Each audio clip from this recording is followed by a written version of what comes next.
Olá, tudo bem? Como vocês estão?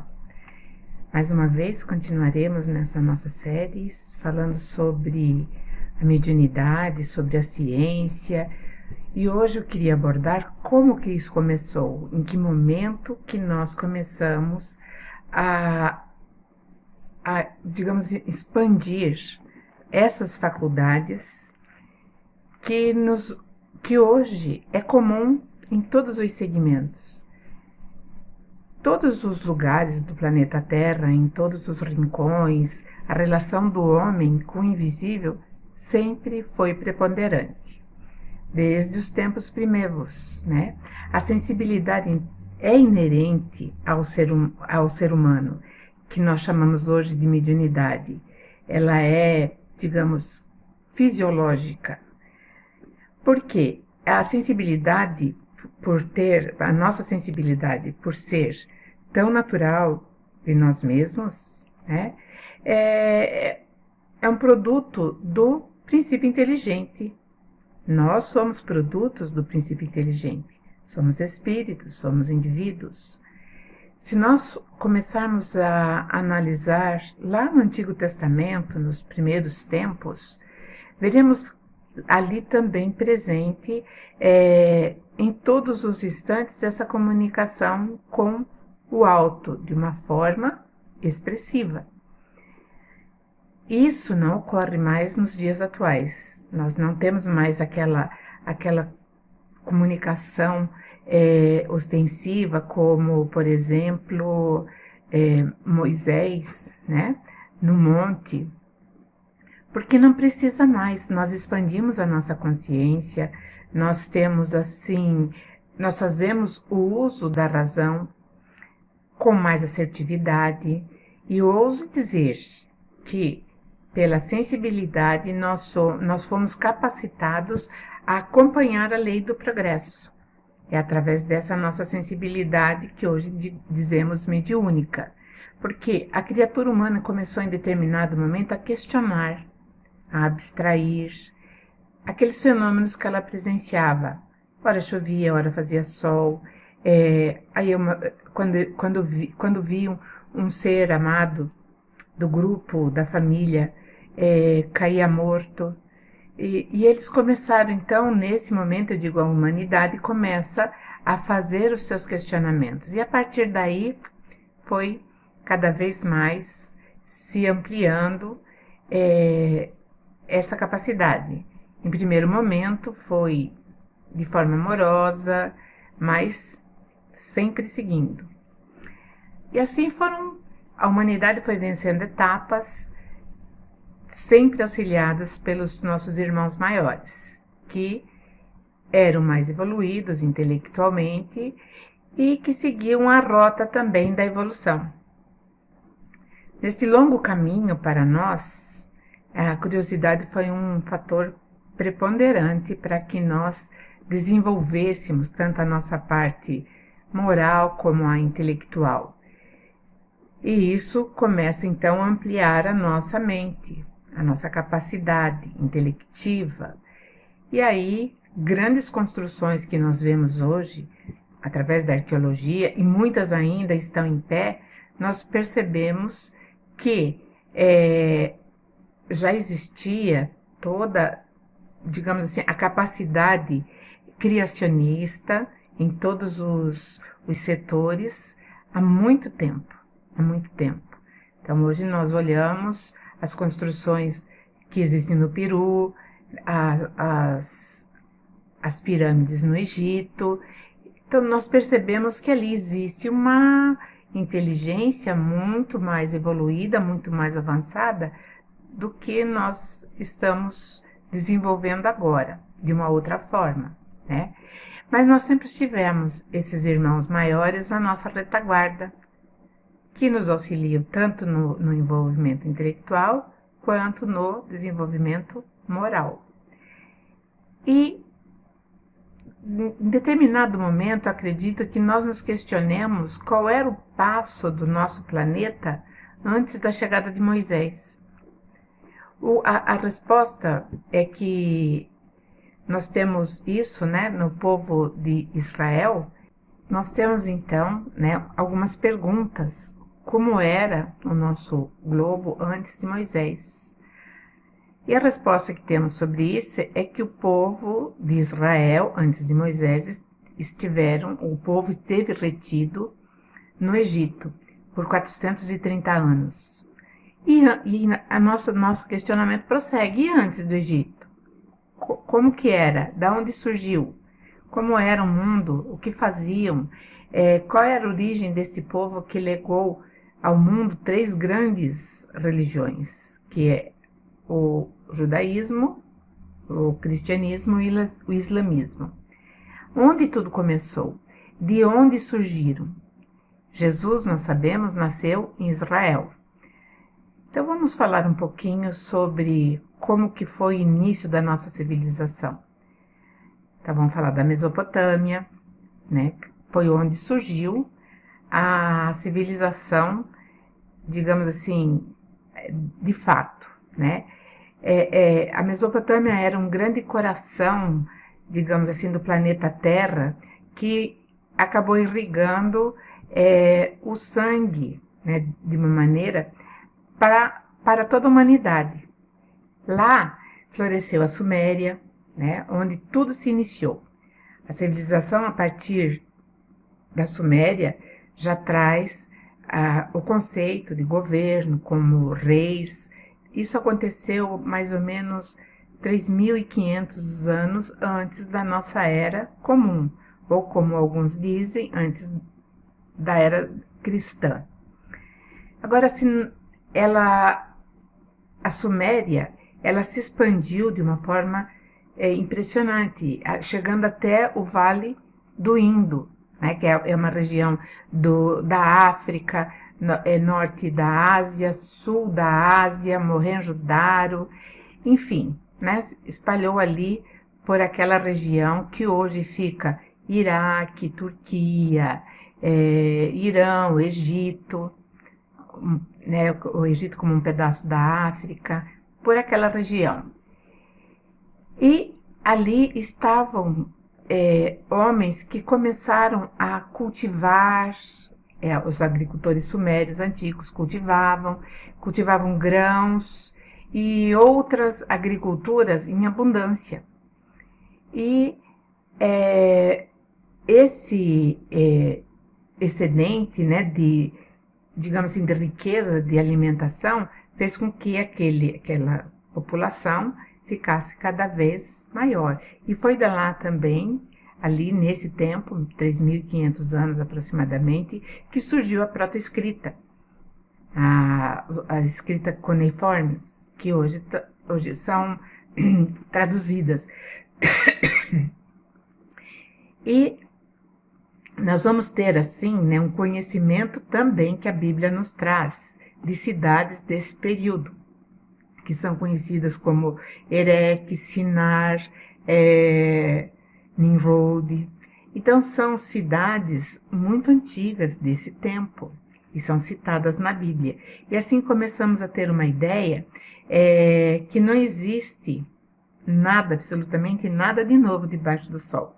A humanidade já passou por todo esse processo e repassa, né, até aprender. Nós estamos aprendendo a lição.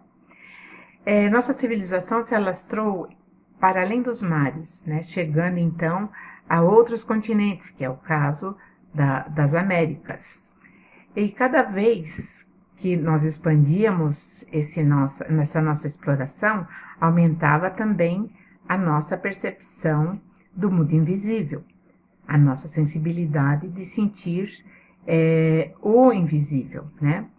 A princípio havia muitas disputas, eu vou voltar um pouquinho o tempo para falar algumas coisas bem interessantes, porque no começo havia disputas entre os deuses, então existiam vários deuses e não dá para negar, tanto que Jeová, né, que chama Moisés lá no monte, ele começa então a falar sobre o decálogo, ou seja, o código de conduta que ele teria que impor ao povo. O primeiro mandamento que ele recebe daquele Deus que está falando com ele foi proibir a adoração a outros deuses que não fosse ele. Isso implica que existiam outros deuses e que eram muito adorados. E ele tinha, digamos assim, um certo zelo excessivo em relação à adoração desses outros deuses. Então, o primeiro mandamento do Decálogo não é adorarás a Deus sobre todas as coisas, não é bem assim. Se nós pegarmos o código recebido por Moisés, nós veremos que está lá, não adore outros deuses, adore somente a mim. Não faça imagem de nenhuma coisa que há lá em cima, nem no céu, nem aqui embaixo na terra, ou nas águas debaixo da terra. Não se ajoelhe diante de ídolos, nem os adore, pois o Senhor sou o seu Deus, e não tolero outros deuses. Ele foi muito claro naquilo que ele estava explicando para Moisés. Não tolero, ou seja, não quero, não vou permitir. E nós nunca perguntamos a razão de existir esse mandamento. Nunca perguntamos. Fizemos já várias escolas teológicas dentro de uma catequese ou dentro de uma escola bíblica e nunca questionamos por que o primeiro mandamento é exatamente esse: não se curvar diante de outros deuses, não ter ídolos. Isso mostra uma evidência de que realmente existiam e eles não se entendiam muito bem. Eles tinham lá suas diferenças. No Egito, quando o povo de Israel estava naqueles 430 anos de permanência no Egito, o deus adorado lá se chamava Amon-Ra. Esse Amon-Ra converteu-se, né, no deus do império. E ele era propiciador das batalhas e ele se auto-intitulava pai dos demais deuses do panteão, inclusive do Jeová ou Javé. Como para legitimar essa mudança de funções divinas, Amon é relacionado então ao Deus Sol. E ele se diz que ele é o mais antigo dos deuses e que ele é o criador da vida. Esse seria o Deus do Egito, o Deus que nós vamos ver, né, que vai se propagar em outras localidades.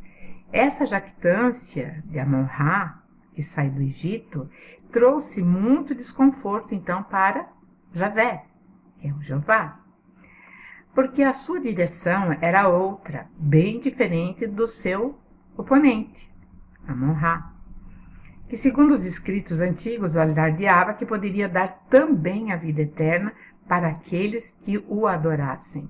E esse foi o principal embate entre essas duas divindades, Jeová e Amon-Ra. Amon-Ra, ele vai ser conhecido em outra região, que eu vou falar já já, como Baal, né? Baal. E aí vem, ele tem vários nomes: Baal, Zebu, Baal, Peor, vários codinomes, mas sempre é o mesmo Deus. A sua origem, ela vem de Amon-Ra, né? E dentre os deuses sumérios, lá no panteão sumério, ele era conhecido, ou era chamado, era o seu nome, Marduk. E por esse motivo, por esse embate entre essas duas divindades, Jeová e Marduk, ou Amon-Ra, a Suméria, ela desapareceu. E Abraão, né, que vai ser o patriarca do cristianismo, ou do judaísmo e do cristianismo, Abraão, ele morava na Mesopotâmia, ele morava na Suméria, ele era de uma região chamada Ur. E ele recebeu o comando, ele recebeu a ordem para que ele saísse dali e fosse para uma outra região. E essa região é justamente onde hoje está Israel, é onde hoje a Cisjordânia. Então, era essa região que ele foi mandado, né? E lá nessa região, o deus cultuado, adivinhe quem era? Baal, que era o mesmo Amon-Ra, que era o mesmo Marduk. A sensibilidade era comum à humanidade, tanto os que adoravam Baal, tanto os que adoravam Javé, ou Jeová. Mas dentro desses dois oponentes, né, a capacidade também do ser humano foi ficando cada vez mais sensível à percepção, né? Assim, enquanto o Deus Jeová promovia prodígios de um lado, se nós lembrarmos daquilo que aconteceu quando Moisés foi falar com o faraó egípcio para mandar, né, para deixar o povo de Israel sair do Egito, ele fazia assim alguns feitos para impressionar. Primeiramente, ele joga o seu cajado, que se transforma em serpente, assim como o de Arão, que estava com ele, e aí os outros que estavam do lado do faraó faziam, nós também fazemos isso. Então, os dois lados tinham força, eu digo assim, poder de fogo muito semelhante. Mas com o tempo, Amon-Ra foi se enfraquecendo. Porque seus adoradores eram extremamente beligerantes, ou seja, eram propagadores de guerra, e eles eram facilmente eles se incendiavam para tomar ou para brigar entre si ou entre outros povos. Eles eram muito beligerantes. E isso foi enfraquecendo a força de Amon-Ra. E Jeová foi se fortalecendo. E nós sabemos que esse fortalecimento chegou ao ponto de ele se manifestar pessoalmente, dirigindo o povo de Israel durante a caminhada para eles chegarem na terra prometida, que era Canaã ou Palestina. E ele fez tudo isso. E Moisés, ele vai ser, né, aquele que vai ser um codificador também de conduta, e em determinado momento ele vai terminantemente proibir essa comunicação, né? Jesus faz muitas citações sobre o comando de Jeová, o comando desse Deus que foi, digamos assim, aceito, né, dentro daqueles que seguem o cristianismo. E nos registros dos evangelistas, ele faz muitas citações em relação a esse Deus, né? E a mediunidade, ela era praticada empiricamente no tempo de Moisés, no tempo de, né, que imaginem vocês carregando ou conduzindo uma multidão imensa num deserto, onde a mediunidade era manifesta de uma forma empírica, e lógico que havia interferências daqueles que estavam na outra dimensão, e a solicitação daqueles que estavam encarnados muitas vezes eram descabidas, e Moisés tinha que lidar com isso. Em determinado momento, então, ele vai e proíbe, e isso está registrado no livro de Deuteronômio, no capítulo 18, se não me falha a memória, 7, 8 e 9, alguma coisa assim. Por quê? Existia uma mistura ainda dentro dessa atmosfera dos espíritos que eram dos oponentes a Jeová, e a bagunça daqueles que queriam coisas pequenas, outros queriam coisas grandes, e isso então foi a causa da proibição da comunicação de Moisés com o invisível. O outro mandamento porque são vários mandamentos, né? Foram catalogados 10, mas são vários mandamentos que estão, inclusive, inseridos num livro só, que é o livro de Levítico. É o livro onde consta toda a lei, digamos assim, de conduta, né? É um código moral. Então, diz assim, né? Quando o Senhor disse a Moisés, Senhor Jeová, quando entrares na terra que o Senhor teu Deus te der, não aprenderás a fazer conforme as abominações daquelas nações. Entre ti não se achará quem faça passar pelo fogo seu filho ou sua filha. Isso era uma exigência do Ra, do Amon-Ra. Nem adivinhador, porque era comum, era fácil, né? Nem prognosticador, aqueles que fazem prognóstico daquilo que você quer realizar, ou quando você tem uma dúvida, você vai perguntar para alguém como aquilo será realizado. Nem agoreiro é aquele que lança maldição, e era uma coisa também muito comum e acontecia. Nem feiticeiro eram aqueles que faziam efeitos físicos. Nem encantador era aquele que tinha um alto poder hipnótico, não só sobre os animais, mas também sobre outras mentes, outros seres humanos. E nem adivinhador, aqueles que eram, digamos assim, os videntes, aqueles que se projetavam no futuro e sabiam o que ia acontecer. Mágico, eu acredito que não seja a palavra que foi usada, né? Mas sim aquele que faz prodígios de materialização, aqueles que fazem se transformar, por exemplo, o caso dos 2 cajados que se transformaram em 2 serpentes, assim como também aqueles 2 homens do faraó fizeram, né? Então isso está no capítulo 18 do Antigo Testamento do livro de Deuteronômio.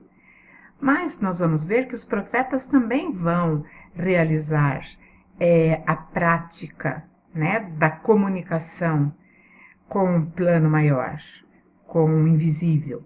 E eles fazem isso sem nenhuma parcimônia e em alto padrão, digamos assim, né? Eles tinham assim uma envergadura muito maior dentro dessa sensibilidade ou dentro da capacidade de defaçar o invisível e vivenciar isso, né? Nós sabemos que o último profeta foi Malaquias, que também trabalhou na mesma linha dentro das suas profecias através dessa sensibilidade. E em Malaquias, ele é de 445 antes da Era Comum. E depois de Malaquias reinou o silêncio até João Batista, né, que foi o precursor de Jesus, que ele vem, então, avisando e chamando, né, multidões para a chegada do Messias, para a chegada de um novo tempo. Então, João Batista, ele fez isso, né? E ele foi mais o divulgador daquilo que ia acontecer, embora ele não tenha usado a profecia, ele tenha cumprido uma profecia. E Jesus foi o maior divulgador, digamos assim, do plano invisível, da capacidade que nós temos de interagir com esse mundo invisível, de outra dimensão, enfim, né? Ele começa logo fazendo isso quando ele leva Pedro, Tiago e João para o Monte Tabor, e ali ele conversa com Elias e Moisés. Estava falando com quem? Com inteligências ou individualidades que já tinham se despidos das vestes carnais, né? E depois a participação do alto era comum. E Jesus fazia tudo aquilo que Moisés proibiu, se vocês analisarem. Multiplicava pães, multiplicava peixes, transformava água em vinho, fazia com que aqueles que estavam dados como mortos levantassem, fazia curas. ele entendia o pensamento dos outros, ou seja, ele era ele invadia a mente e sabia o que aquele estava pensando, aquele outro. Em várias passagens no Novo Testamento, Jesus atesta: eu sei o que vocês estão pensando. Então ninguém escondia nada de Jesus. E Jesus fazia uso ostensivo de todas as modalidades mediúnicas e com uma facilidade muito grande de acessar o mundo invisível. E aí ele sai do plano físico e fica todo mundo encolhido, assustado, fica todo mundo abafado, até Paulo de Tarso ter a experiência, quando ele adentrava os portões de Damasco, e ali ele ficou, né, cara a cara com Jesus, e a partir dali, então, Paulo leva a propagação da facilidade, isso está registrado numa das cartas dele, 1 Coríntios, da facilidade que o homem tem de acessar esses planos mais sutis. Mas, porém, depois de Paulo, logo veio o Império Romano e meio que abafou tudo, né? Bagunçou, digamos assim, chegando até o Concílio de Constantinopla no ano de 553, quando o imperador Justiniano ele baniu a reencarnação da igreja, que já era naquele tempo, né, católica, porque sua esposa, né, a imperatriz Teodora, ela tinha um transtorno quando falava em reencarnação para ela, porque ela se via sujeita, então, numa outra reencarnação, ter que arcar com tudo aquilo que ela fez nessa. Então, se ela matou, ela seria morta. Então, ela ficou meio apavorada. Ela escravizava muitas pessoas. Ela falou: se eu reencarnar, eu vou ter que responder por isso. Então, ela convenceu o marido a banir a reencarnação. E isso trouxe um desastre muito grande, porque com o tempo existiam aqueles que, mesmo que não, tá bom, a reencarnação não existe mais, mas os sensíveis, os sensitivos, os médiuns, aqueles que tinham facilidade de acessar essas dimensões mais sutis, eles entravam em contato e eles foram tidos como feiticeiros. E aí volta lá novamente naquela lei de Moisés, e aí vem a morte, porque era uma das penas de morte que Moisés disse, que o feiticeiro seria queimado. E, na verdade, a igreja fez com que, para fazer, digamos assim, um conserto em tudo isso, ela resolveu que quando houvesse essas comunicações, quem se comunicavam eram os santos, e ninguém mais, não mortos, mas santos. Novamente, voltamos quase a estaca zero, dentro dessa nossa expansão sensitiva. E começou a acontecer então lá pelo ano de 1700, desde 1600 começam então as manifestações, mas no ano de 1700, né, nesse século, houve assim uma explosão, principalmente na Europa e na América. Era assim contundente, chocante as comunicações e as manifestações. Não dava para dizer que os espíritos se calaram, né? E isso tudo, né, depois de toda essa expressão na ostensividade de manifestação desses espíritos, só para dar um exemplo, tinha um pastor chamado Irving, ele saiu da Holanda, foi para a América, alguma coisa assim, que inclusive eu já falei dele num vídeo passado. Toda a igreja, toda a congregação recebeu os índios. E ele não sabia o que fazer com os índios, com os fiéis que estavam lá, falando a língua nativa dos índios.